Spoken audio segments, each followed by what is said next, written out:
Hello everyone, welcome once again to HyperRogue. If you are a long-time follower of the channel, this may be familiar to you. When did I last, I don't know, I should have looked before I started recording, right? But like, when did I last do a HyperRogue? It was in like, excuse me? 2020? That can't be true. This is just an incorrect index of... Alright, let's just load up this video. Yeah, 2016. I don't know where it's getting 2020 from. Some sort of weird, incorrect, like Google doesn't index YouTube's mobile site correctly? I don't know. Anyway, so this is a roguelike, one in a family of games that was what I started this channel for. Not this game, but a different roguelike, Dungeon Crawl Stone Soup. You know, Spelunky is one as well, right? So if you've been watching those, I think that HyperRogue, I'll explain like how it works as I go here. But it's unique. I don't know. Every roguelike has its own kind of gimmick, right? A unique take on the formula, except for like some really, like, just, I don't know. I'm sure there are some out there that are just like, look, roguelikes are cool, let's just make another, and you make basically the same one everyone else has made. And some of those can be good. Like, I can't actually think of anything unique about Sword of the Stars The Pit, but it was actually fine. It was a good game.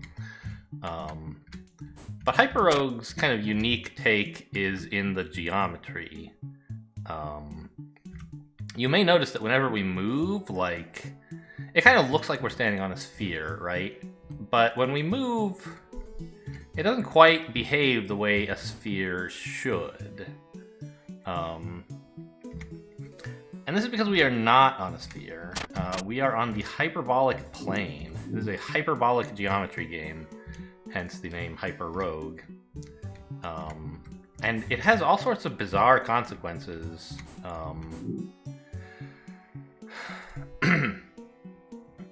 In terms of like how things are shaped, how combat works. Notably, like there's like kind of fractal complexity in a way. If you explore in any one given direction, it kind of like branches off. You know, I guess the main feature of hyperbolic geometry in general is that parallel lines diverge. Which is to say that, like, if you take two lines that are parallel, and they're pretty close to one another, let's say, and you walk, uh-oh, I'm a little bit stuck here, there we go. And you walk along one of them for a while, the other one just gets further and further away the farther you walk, which is kind of the opposite of how parallel works in a Euclidean geometry, right? Parallel lines stay the same distance apart forever. And spherical geometry is the other kind of main geometrical system in which parallel lines actually intersect. Okay, I just want to get one more ice diamond and then get out of here. So we're in the icy lands, which is where you start every game, but it is not. Oops. It is not the entirety of HyperRogue. It is made up of many diverse lands, which are all like hyperbolic, but have their own kind of unique enemy setup and some weird gimmick. So the fact that parallel lines diverge has, as a practical consequence in a game, that every subsection, well, okay, not every, but like subsections of an area can themselves feel a bit infinite. They expand fractally, as I was saying. So, you know, that was the icy lands and this is the jungle, but it's not like there's only one icy lands and one jungle in the world and they're connected by that wall we just went through. Each land is, if you just progress in a straight line forever, you can like stay in this land pretty much forever. But you'll occasionally run into areas where like oh, there's another land here, and if you want, you can go there. If not, just keep walking. You'll run into it again later. And it is generated randomly, but it's not like the game... what am I trying to say? So anyway, it's... One of the like big impacts on combat is that in a roguelike, in a traditional kind of Euclidean roguelike, you tend to use the terrain to your advantage to isolate enemies. Oh, watch out for that eagle.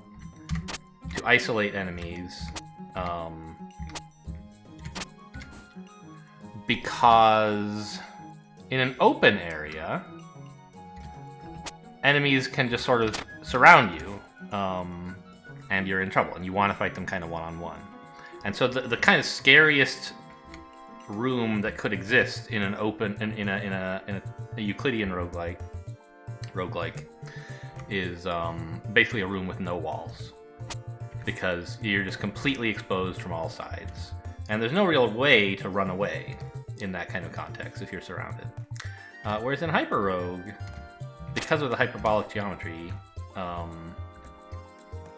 just running away from enemies is great. It actually works. They can only like you can create corridors for yourself just by running for a while, because since parallel lines diverge, if you follow a straight line, there's only one way enemies can follow you without losing ground, and that's by following exactly in your footsteps. And only a straight line worth of enemies can do that at a time, right? The others have to kind of either wait or follow you along non-parallel lines. I'm gonna head into the... This is like a complicated one to do early, if you guys don't know the rules yet. But anyway, so yeah, if you just walk away from enemies, and as long as you don't get, caught by someone else approaching you from the direction you're running to, they kind of eventually all have to line up behind you or else lose ground, and so you can fight them one-on-one. And so open rooms are actually totally great in HyperRogue, and it's places where the walls make you have to do kind of weird stuff that you're in a bit more danger.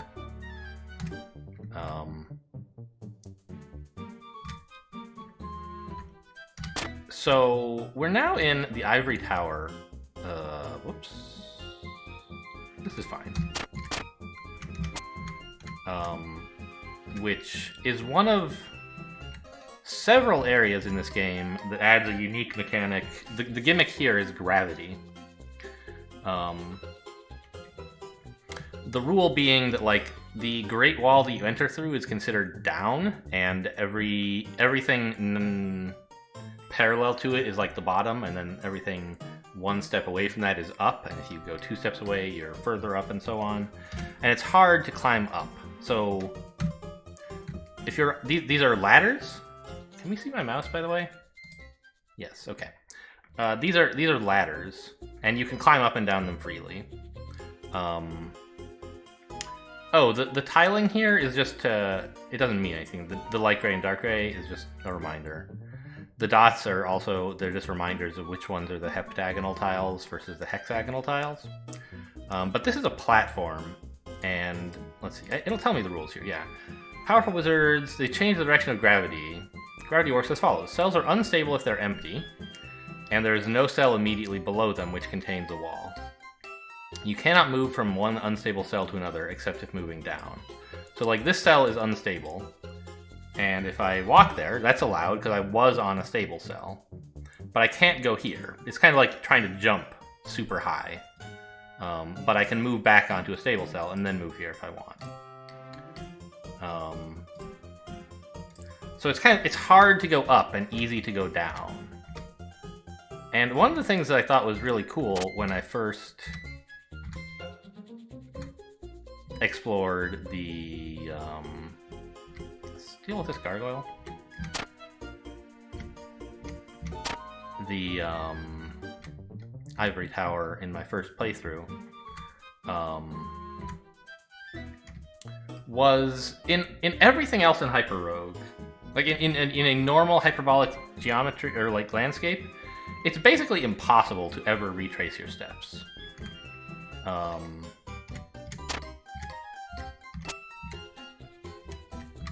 Because yeah, I can kill this guy. That's fine. Because every time you move in a direction, you create like a fractally gigantic space. And if you try to retrace your steps, unless you follow like the exact same steps you took, being off by a couple degrees magnifies, you know, that error just gets magnified the more steps you take. So you have to like follow exactly the same route to get back where you're going, basically. And that just like never happens in practice. So you are in practice all. Whoops. I didn't think you would place a thing there, but I guess because I was on a ladder. All right.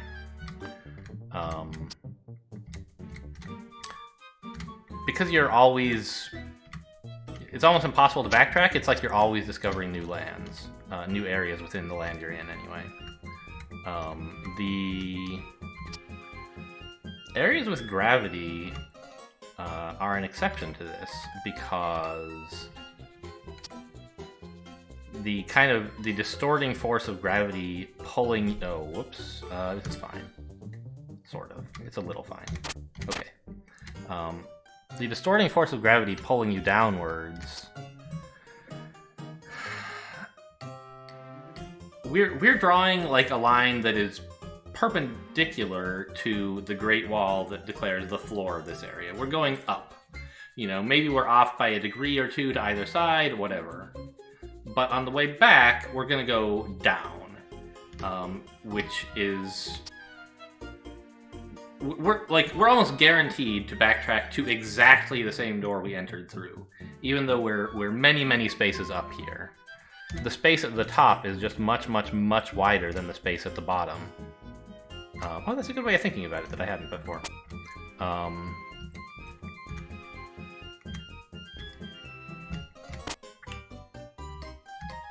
And so, like, there's this enormous funnel of like, if you were here in the upward space, then there's like zillions of positions up here that all collapse down to like one space down at the bottom. And so I guarantee you we'll be leaving through the same door we entered. You know what? I have 10 figurines. I don't really need 25, do I? What do you get for the ivory tower? Orb of matter lets you create walls. Yeah, whatever. I'm out of here. Hopefully. Unless I'm dead. Okay. And so gargoyles can fly. They can ignore gravity. But also when you kill them, if the space they are in is stable, then they leave behind a wall. You know what? Let's just get rid of these guys first. Or, oh, if they were... That space wasn't stable, so maybe if they were next to a wall... What exactly is the rule? Only if next to something stable. Got it. So it's a slightly less discriminating thing than like if they were on a stable tile. So we're gonna head down now, which is towards the bottom of the screen. And, you know, it just really doesn't matter whether we choose left or right at any of these branches. Even if we don't go exactly the way we came, it'll all, as I said, funnel down into a very narrow wedge. And we'll end up back where we started. One reason that I like playing with gravity, just because it's so like different from all of the other HyperRogue lands, but also when you collect enough treasures in a land, I believe 10 is the usual number, you kind of like make available. By the way, since it's a roguelike, of course, if we die, we start over with no progress. And the progress is kind of like what treasures you have collected. And it opens up new lands. Like, if I've now demonstrated that I'm capable in a basic land with gravity, there are more advanced gravity lands that are now available to be found. And I kind of like playing with them, so I like getting those out early. And actually, having this appear in the jungle is kind of interesting, because I believe... Where's the... something mountain? Lost Mountain? What do you need to go there? Yeah, we have it. You just need jungle and ivory tower to go there. You don't need like a particular number of total treasures as well. So notice, by the way, we are encountering like, hey, I don't remember killing a gargoyle here, but apparently we did. And so we're retreading the same land, what's the word I'm thinking of? Same ground we were on before. And look at this, here we are back in the jungle. We were literally guaranteed to re-exit into a jungle, but because this Great Wall goes forever, and it declares that everything above it is Ivory Tower. Therefore, the only thing below it is the jungle that we left through. But it wasn't like necessarily guaranteed that this was exactly the door we left through. Like maybe we could have, come out through this door, but it's pretty darn unlikely. Okay, it's kind of a mess in here though. I don't want to die. Okay, so we unlocked, right, if you collect enough treasures in an area, you begin to see orbs associated with that area. So the Orb of Storms appears in jungle, and it's like an attack kind of thing. It would be useful to pick up. It's not treasure, you don't get anything for it, it just helps you not die. Yeah, so we have unlocked Lost Mountain. I'm gonna go ahead and go there. That'll probably make this a short game. Actually, am I gonna do that? Maybe I should wait until I've done like Land of Eternal Motion or something so that I can get safety orbs there. I'm a little worried about getting, I don't know, I'll probably die when I do Lost Mountain if I try to get all 25. If you get 25 treasure in a land, you unlock its orb everywhere and not just in its own land. Yeah, I feel like Lost Mountain is maybe a little bit complicated for you guys if you're new to the game. Let's just not go there.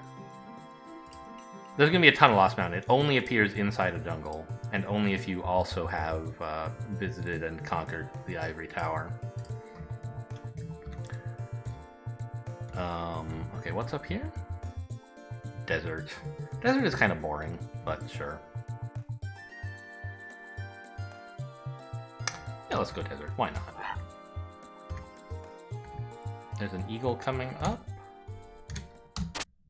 Okay, let's take care of these guys before we head in.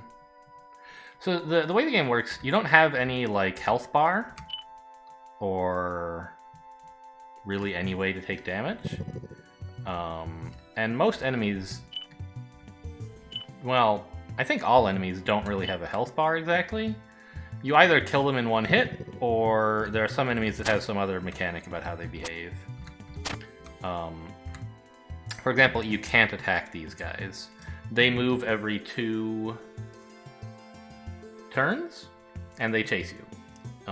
And you can't really do much to slow them down, but they're kind of like a snake sort of thing, and if they ever become trapped where they can't move forward, then they blow up and they drop treasure. But it's usually safer to just, what is this? Palace. I don't like Palace. It's like, well, we can talk about Palace later. It's safer, at least for me anyway, in general, to just like leave the worms alone and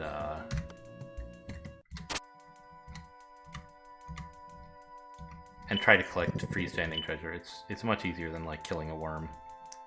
Maybe there's some cute trick to it, like some way to predict when you can get them tied up in a knot and arrange to do it, but I don't know it.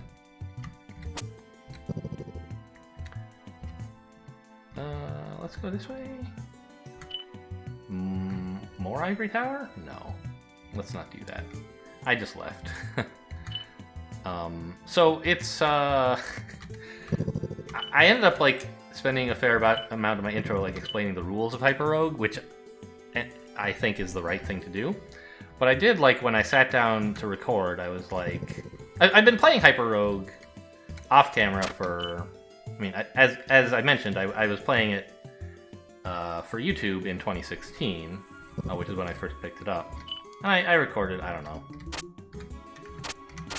for a few weeks, maybe? But I recently started... Every so often I pick it up again, and recently I've been playing a fair bit of it. But I haven't been recording. I don't really remember exactly why. It's kind of a difficult game to... I wouldn't mind going into Vineyard, but I'm a little worried about that ghost and being cornered by this desert man. I guess it's fine. I'll walk here.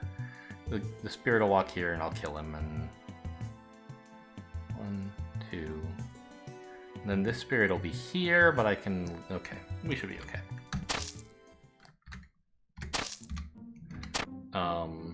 So when I sat down, I had this like... It's election night in America as I record this. And I was thinking, like, you know what I need is another Fractal, like, completely bizarre landscape in my life. Where, like, everywhere you look, things are just weirder and weirder. I don't know. The election.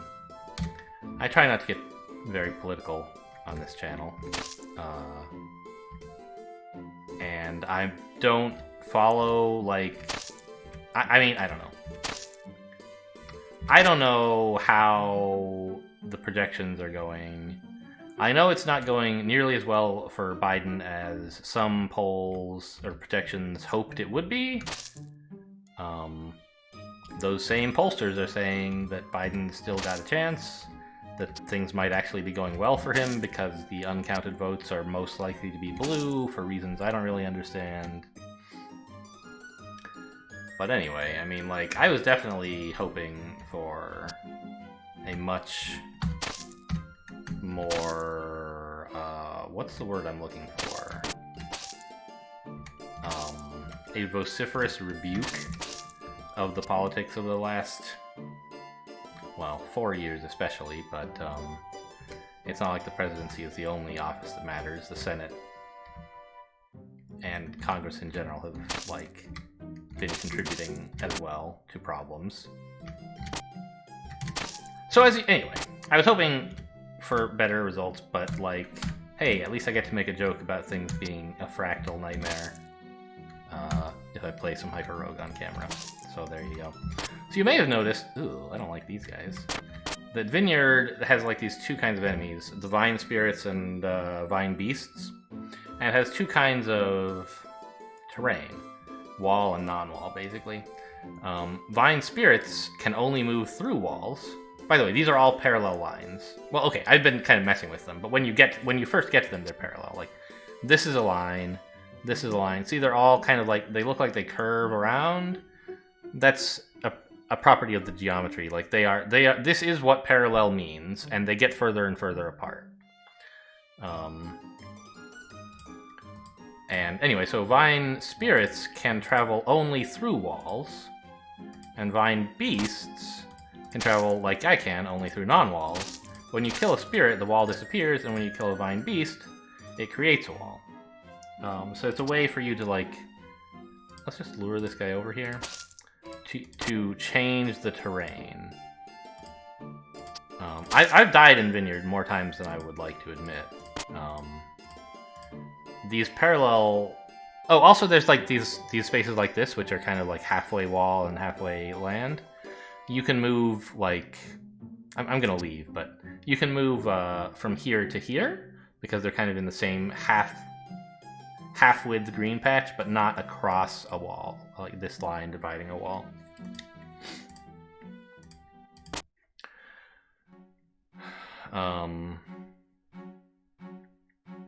Right, so what do we even get for Vineyard anyway? Ore of Ether, maybe? Yeah, Ore of Ether. So that lets you go through walls and fly and stuff. We're in the Crossroads now, which is basically a land with no enemies, and where all the orbs you have unlocked can appear. And furthermore, there's just a ton of lands everywhere, so you can kind of choose where to go once you're here. I'd like to do...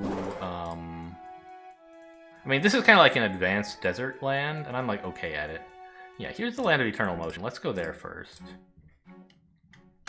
And it's called that because every time you step on a square, that square disappears forever. So you can never stop and rest, which also means you can never attack an enemy.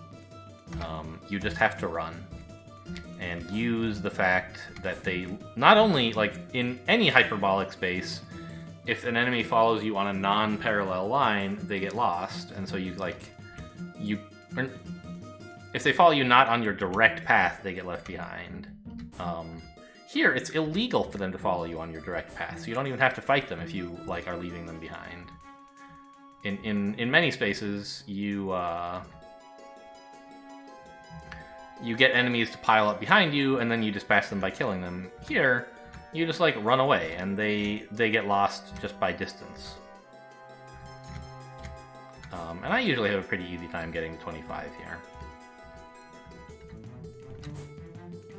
You just have to keep an eye on the horizon and make sure you're not running towards any enemies as you run away from the ones who are near you. Is this safety? It must be, right? Yeah, okay. So Orb of Safety is the orb for this land. We got to 10 already, huh? Yeah, 12, okay. Which has the effect of immediately teleporting you to a random place still on the plane in the land you were in. And this kind of has the effect also of resetting everything. Because every land is so gigantic and fractal, what is this? Terracotta Army. That's one of the newer... I don't know. It's been around for a while, but it wasn't around when I first played HyperRogue, so I don't know it very well, so I tend to leave it alone. Anyway, so the Orb of Safety is also the way you save the game. It actually erases all the places, all the memory of where you've been, because it's now impossible to backtrack there, even if you were recording very carefully how you got there. It's a little destructive, but also in practice you were never going to backtrack there anyway because it's really hard. And it's also, it lets you save the game, which is I don't know. I don't think it's super important that you can't save the game normally. But I believe they do this so that they can make your save files very small, because you're guaranteed not to have explored much land.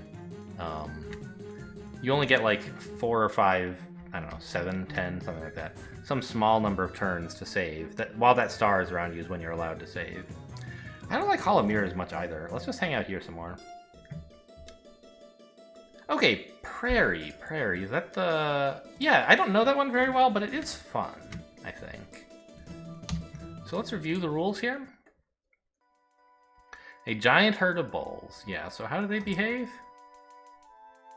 They become raging bulls if something stops them. Right. And raging bulls charge right at you in a straight line until they run into something. Okay. So... I don't... Right. These treasure areas are... This doesn't look like a straight line, but maybe it is. I think it must be, right? Maybe it's a circle? I don't quite...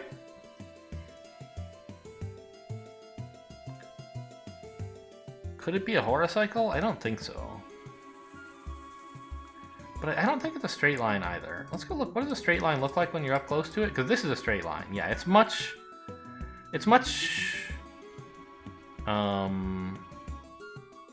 It doesn't curve nearly as sharply as one of these things, right? Yeah, so this must be a circle or something.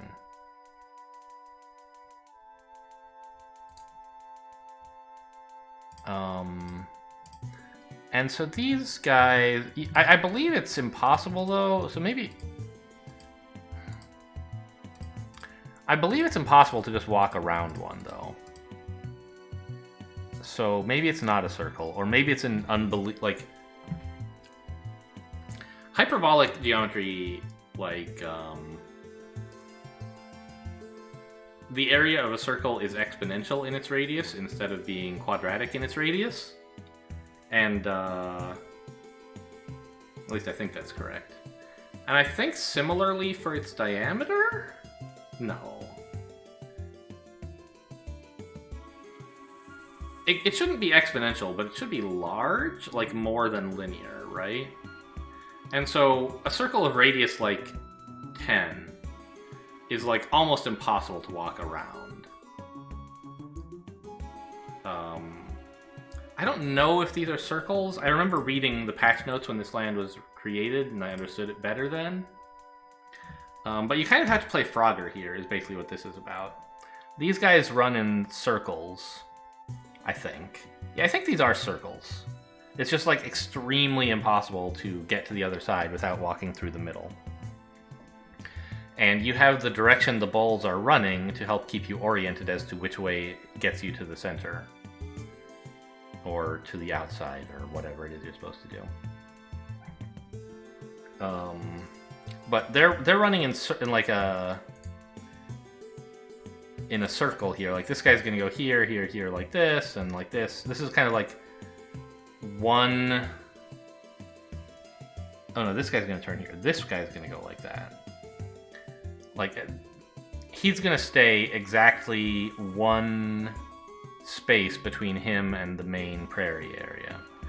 And so you have to kind of find a gap where you can get in and make progress towards the center. So if I try to run straight this way, this ball would catch me, I think, right? I go here, he's here. I go here, he comes here. Actually, I can get through. Nope. Because now if I run here, this ball gets me. Ah, but I can just skip a turn? There we go. So anyway, I was saying, wait, which way is? Oh yeah, there you go.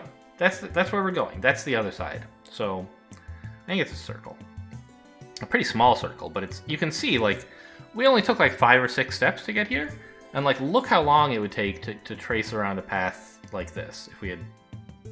It's like invisible off the horizon, right? So anyway, how do I get out though? Really not great. Oh boy. Oh boy. I might have to bail on this attempt. Yeah, yikes. Okay, I just couldn't quite make it to the exit. The way you lose in this game, as I was saying a long time ago, you don't have any health or anything. The only way that you lose is by being in a position where no matter what you do, an enemy can attack you. It's a kind of checkmate rule, you know, a parallel to chess. I guess I should not try to cross yet. Okay, now follow him.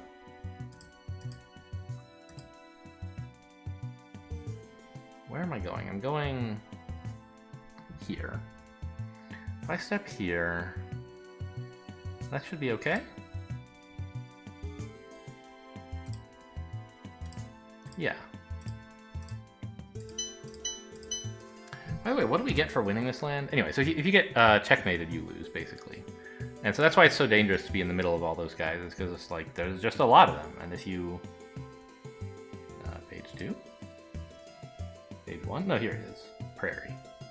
We get Orb of the Bull. You get the powers of Shield, Horns, and Thorns. Wow. I don't know what Horns actually does, but Shield and Thorns are both pretty cool. So, like, encourage you to move in a straight line. Okay. That's pretty strong, I guess.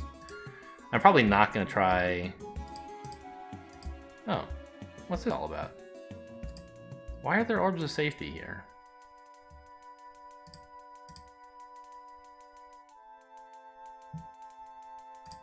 I'm going to follow this for a while. It looks like a straight line on purpose, right? Like I can just do this forever? That's so weird. It's dividing 2 regions for some reason I don't understand. Huh.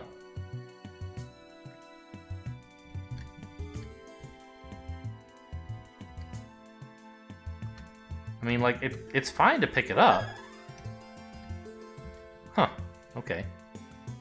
There must be some reason that the geometry works out weirdly and that you might want one of these, I guess. I don't know.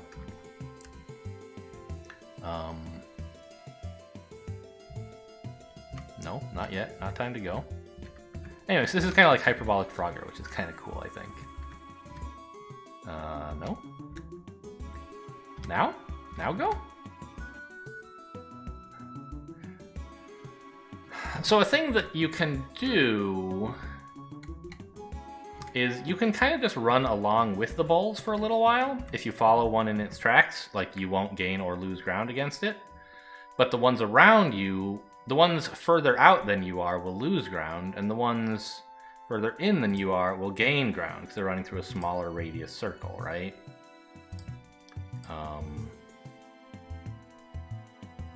I can afford to wait. Yeah, there we go. And I guess over here is where we're going?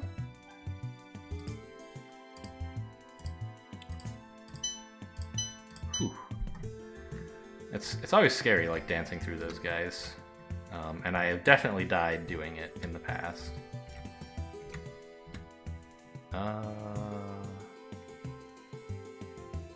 I guess I could just cut in front of him and...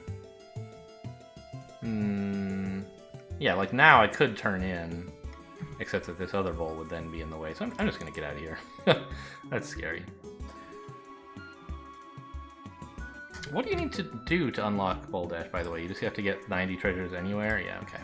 So there is technically like a victory condition in this game, but I kind of hate it. I guess let's let this guy pass. Uh-oh. Uh-oh. I should not have stepped here.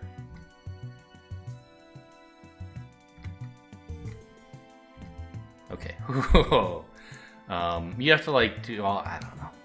So I don't really play this game to win, honestly. I play a lot of roguelikes to win. This is not one of them. I kind of just, like, play for high score. To try to get a large number of treasures. And not do the, like, kind of weird endgame stuff that is required to actually have the game declare you a winner.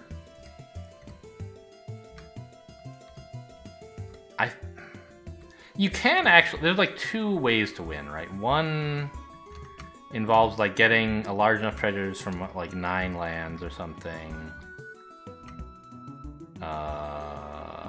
What do I do here? Just step back. Let this guy pass. Ah! That's not the direction I meant to step. That's what these little, I have these guides up to let me know which direction I'll move if I press, like, down left or whatever. But I don't always pay super close attention to them, even though that's what they're there for. Where am I going? Did I lose track of which way was straight, and I'm, like, now just trying to fight my way back out? I guess I did. Okay.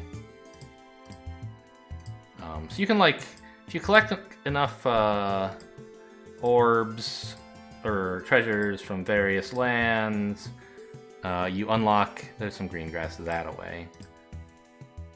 Can I get past these balls? I think I should just wait here. Yeah.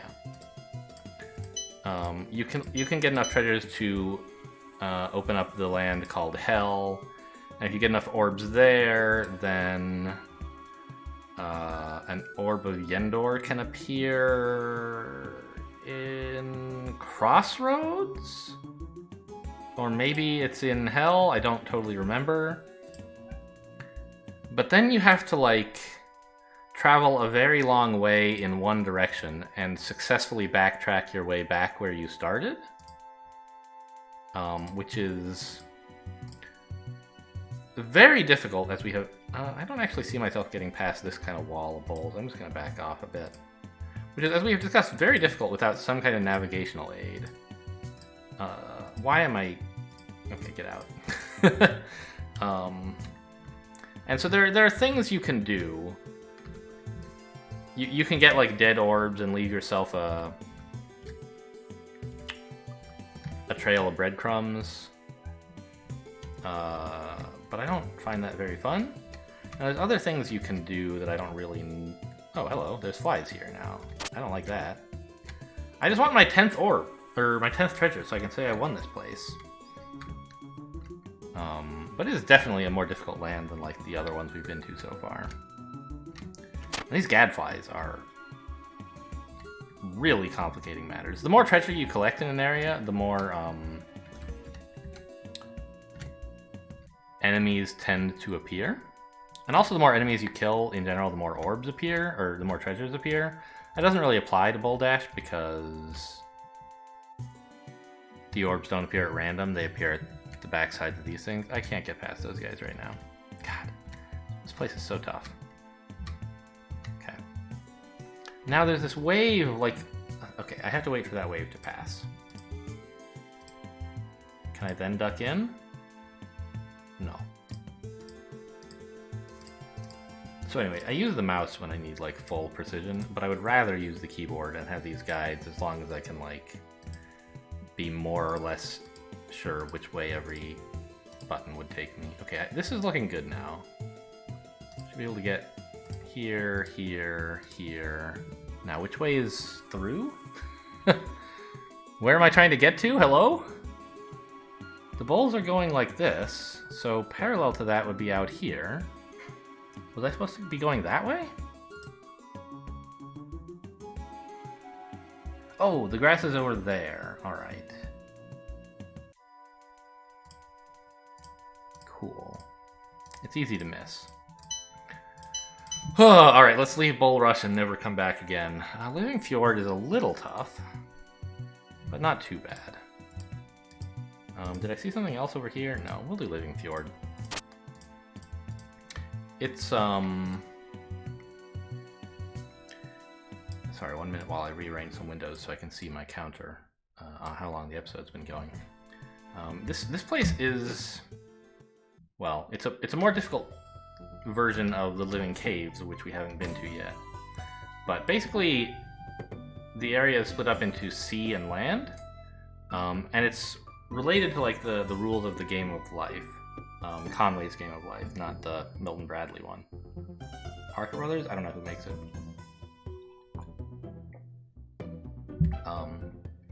So, cells that are, yeah, the majority? Yeah. So if a cell is next to majority water, then it becomes water. And if a cell is next to majority land, then it becomes land.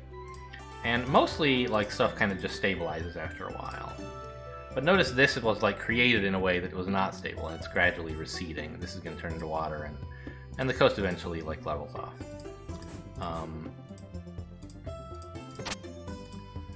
The big threat here is what exactly?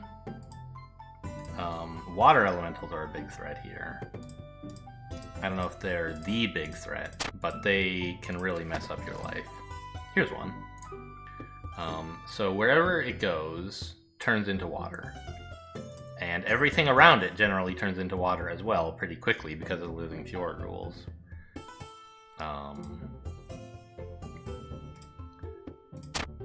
So you normally can't stand on water. You are allowed to attack a water elemental from water, but you have to get off the water the next turn. And so, especially if you're on a boat, they can really ruin your life. So I try not to get on boats here. Because in addition to turning stuff into water, they destroy boats. We'll leave the dry forest for now. Actually, what orb do you get in the Living Fjord? Orb of the Fish, that's right. It lets you, like, swim. Okay. Which is very valuable in water-based areas, but pretty useless elsewhere. Oh, that's right, there's also trolls. These guys, when they die, create land that is especially landy. It counts as like 5 land cells for the purposes of deciding whether something should turn to ocean or to land. And so it can kind of counteract a water elemental, sort of, in a way. Okay, I'm getting... There's enemies in too many directions. I have to take care of these Vikings before the water elemental gets here. Yeah. And fortunately, being near the dead troll gave me, like, an even more stable position to fight the elemental from. I would have been okay if it wasn't there, but it's still comforting. We already have 14 garnet. Let's get out of here. Oh, Caribbean is one of those ones where you have to, like...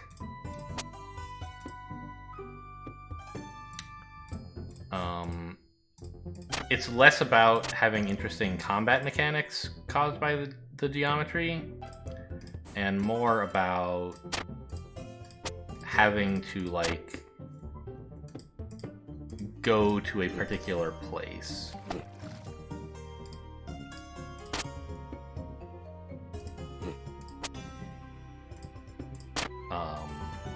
You're given, like, clues, like, treasures in this direction, and you have to, like, triangulate several such arrows. Oh, orb of water? Ah. Yes, it's a secondary orb of this land that comes from... I don't remember, actually, what land it comes from. Orb of water. Comes from Whirlpool. That's kind of like it's very similar, I think, to Bull Run, in that you have these circles that are kind of hard to navigate through for various reasons. Oh my god, I gotta get out of here.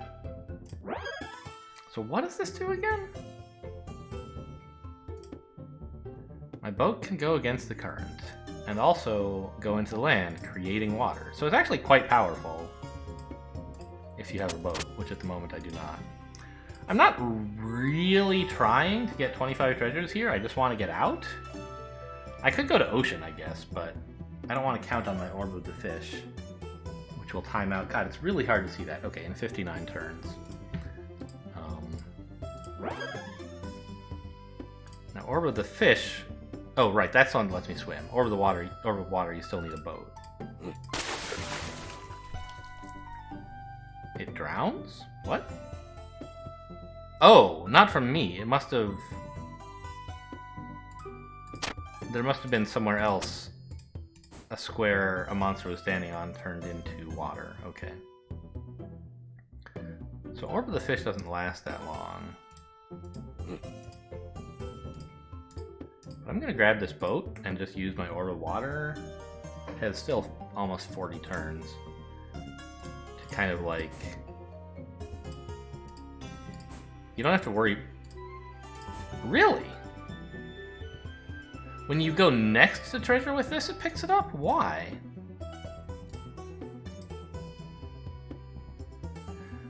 Because... I made it go underwater, and I also have... Maybe it's because I need to have both of these for that effect to apply? Yeah, because, right, my Orb of Water creates water, which drowns the treasures, and normally I would therefore be unable to access them, but my Orb of the Fish says, actually, you can access them if you want. Huh. Okay, so let's get the hell out of here.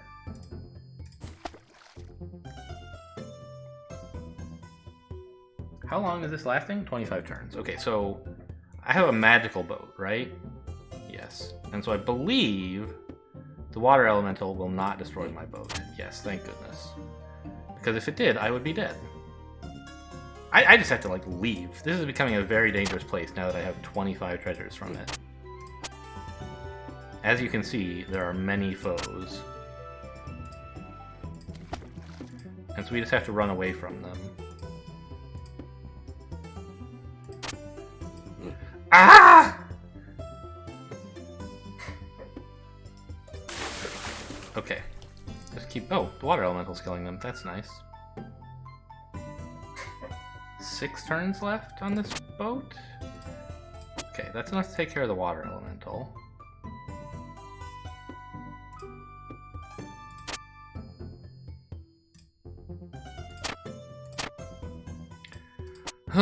Anyway, staying in the land for a long time when you have a lot of treasures is quite dangerous. And so that's why you don't always try to get 25. I have the Orb of the Fish. Is that the one that lets me swim? Yeah.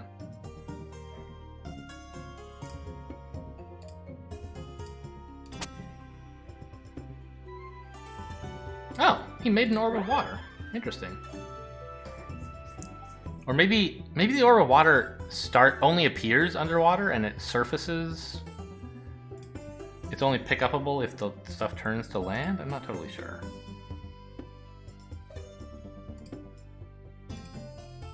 Just let me leave. Oh my god, I can't find any exits.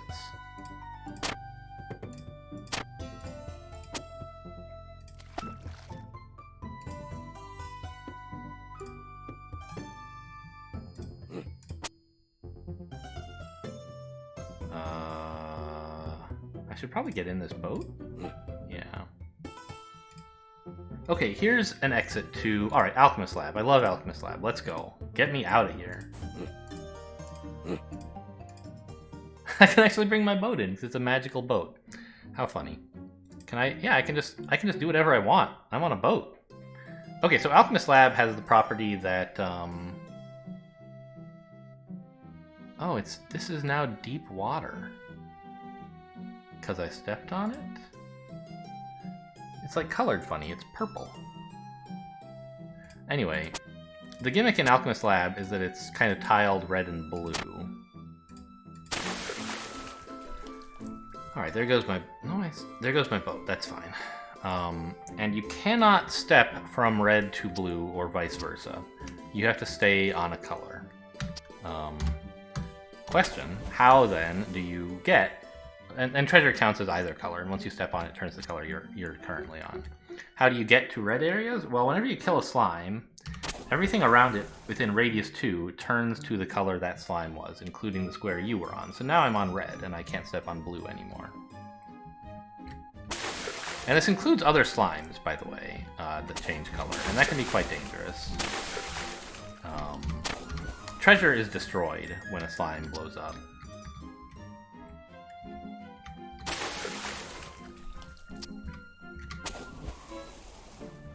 And I quite like the orb that you get from this land.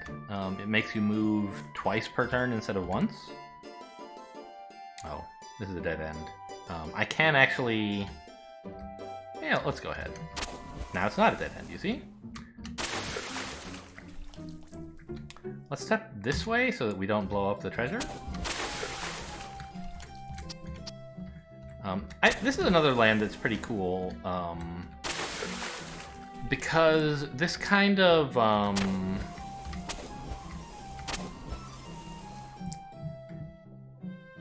this severe restriction on, like, you can't,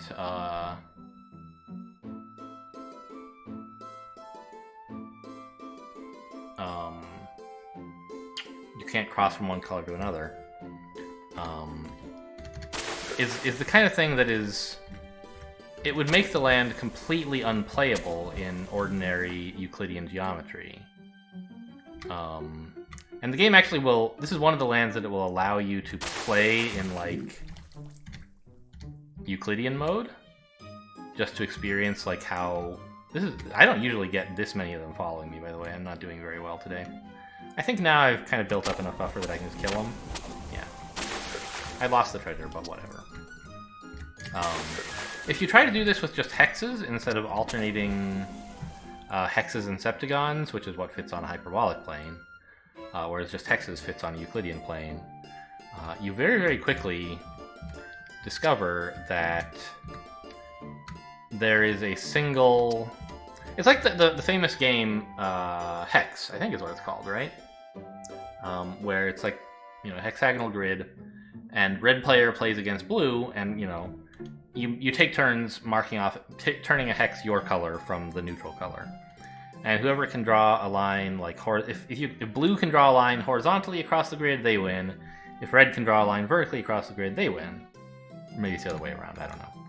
But, it's very easy to show that eventually somebody will win that game. There's never a draw. Because it's always legal to place some hex unless the board is full. And if the board is full, one player must have a line going from one side to the other. Because if they don't, then the other player would have such a line. And that's not a rigorous proof, of course, but... Excuse me, am I done here? No. 21. Doing pretty well, though. Okay, we want to get to 25. And so, what that means, in terms of a roguelike... Oh, this is a mess. Thank you, Orb of the Flash. Or Orb of Flash, whatever. Is that you create a lot of dead ends. and you quickly just like can't go anywhere at all. Having the extra space available created by the hyperbolic geometry is what makes this land actually explorable at all. I don't like this position. I need to, like, get onto red. There we go.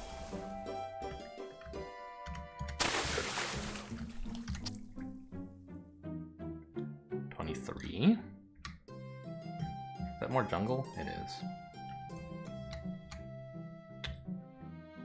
Let's kill these guys away from the treasure.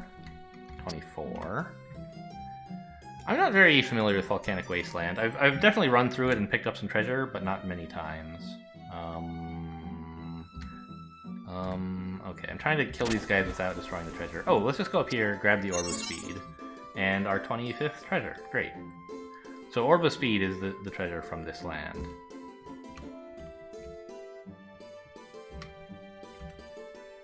And now I'm like more or less invincible for the next 21 turns, which is not very many, but it's definitely more than 0.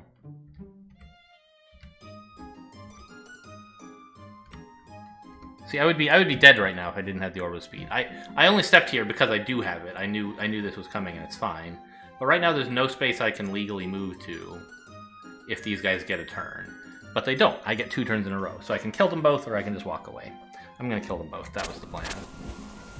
Oh my god, there's way too much blue shit coming. Holy cow. Get me out of here. This is Crossroads, right? Yeah. Actually, I'm not sure if this is the right place to stand. Let's stand here. Yeah. I'm dead anyway. Rip. No! They made a mistake. They should have killed me, I think. Okay, alright. We made it out of the Alchemist's Lab. Oh my goodness gracious. 167. How do I look at my high scores, by the way? Just out of curiosity, local high scores. By score? 302, which I got in 2016, of course. Just a few days ago, I got 269. That was pretty good. But anyway, at the moment we have 167. Not bad. Where to next? There's Hell. We could go to Hell. Like, yeah, you have to have at least 10 orbs from at least 9 areas, I believe, right? Yeah, which we have. But I don't want to do that. Ah, Freefall. That's one I've never been to before. Let's explore that.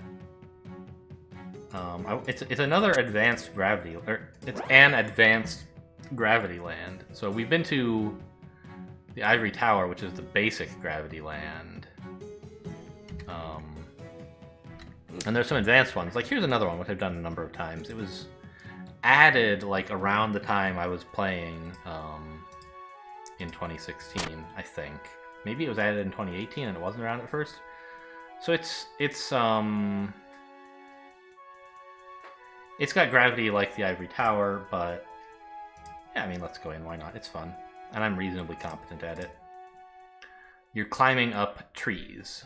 And so the trunk of a tree is what's stable. There's not platforms. There's these tree trunks that go up and bifurcate indefinitely. And the treasures are not along the trunk. They're in the bushes, which are unstable, or the canopy, which is unstable. Here's, for example, some treasure. And so you can, like, in principle, you can, like, jump from a branch and, like, fall down onto some treasure. But the main mechanic to help you get there is these, like, branches. There's weak ones and solid ones. They're stable to walk on, but if you jump from one to an unstable place, as we're about to do, then the small branch, or the weak branches break. Whereas solid branches allow you to do that without breaking. So, yeah, we can't quite get to this one. We could hop from here to here to here, and then to here, but then we would start falling back down. So we're not going to go that way. Free Fall, though, is one that I haven't tried before, and I was interested to try it, but I wanted to like grab the Orb of Safety anyway. And so we got teleported away, and that's fine. Well, you likewise can't get to this one for the same reasons. In Free Fall, as I understand it,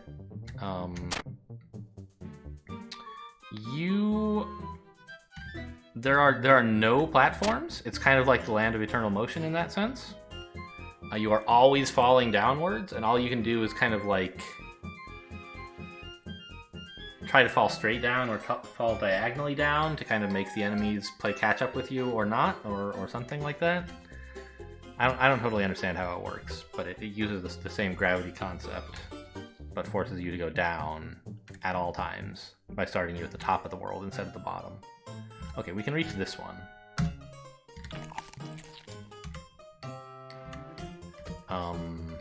So there's two kinds of enemies. Those guys who can just walk along the trunk that we were fighting there, and the birds. Is this an Orb of Safety? I guess I'll take it. Oh, it just sends you to the crossroads. Oh, well, alright. I mean... What do you get for Yandorian Forest again? I always forget. Where is it? Next page?